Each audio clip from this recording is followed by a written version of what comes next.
different brokers have different strategies as far as the lending relationships they have. Some do a blast and they blast that out. They put a package together for the deal and then blast it out to 50 shops and then kind of whittle it down from there. And then I'd imagine that other groups have their go-to lenders, and I think you fall into that boutique category, not just in the number of sponsors that you work with, but also on the lender side, right?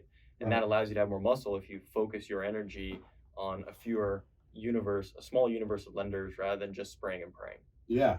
In that regard, it's a bit of an art, not a science. Some deals, yes, some deals, no. But, on the other side, bankers, they got full pipelines. They don't want to necessarily see every deal that's being presented if they don't have an opportunity for it. So, that's a bit of an art, not a science. How many lenders to go to on which deal. We definitely know what every lender wants to see on every deal. So it's not like we're skirting responsibilities, but yeah, to a certain degree, lenders don't necessarily want to see everything that they don't have a chance at competing on. So with that said, due to the boutique nature in your success, you don't have a mandate, no one's breathing on your neck. You don't have a boss saying, hey, you need to, increase your quota. So with that said, you have the luxury of choice. So how do you choose someone that you work with? So I like to work with someone that I could do all their business, someone who I could get emotionally invested into, someone whose business plan I can understand and repeat. And that's really who I choose to work with. I think I said this before. I don't care how many deals you're going to do. I just want to do all of them.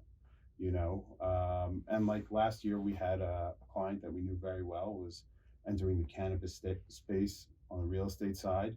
It was an interesting piece to get involved in. We closed a cannabis site in Pennsylvania. Cool site inspection, by the way. So what you're telling me is that you're mixing business and pleasure. Understood. Yeah, right. So speaking of the value, we're talking about this right now, which is continuity, right? Can you discuss just the value of continuity of working with the same groups over and over and over again? Yeah, why do you want all of someone's business? It's an interesting question.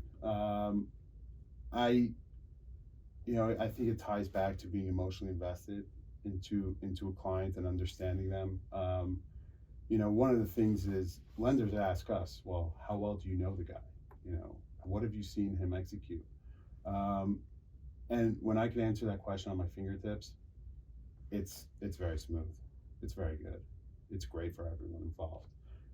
So, but on the transaction side, knowing a group and knowing what their strengths are, it could help me better understand their process. Hey, look, this will be an issue for you at this stage of this loan. I know your group.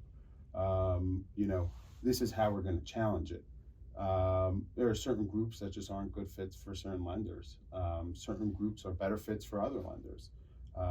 Certain lenders are looking for longer term plays, and just being able to understand the business plan better to make sure that the execution's there. I guess that's the right answer, is making sure the execution is there. The more you know someone, the more you can predict.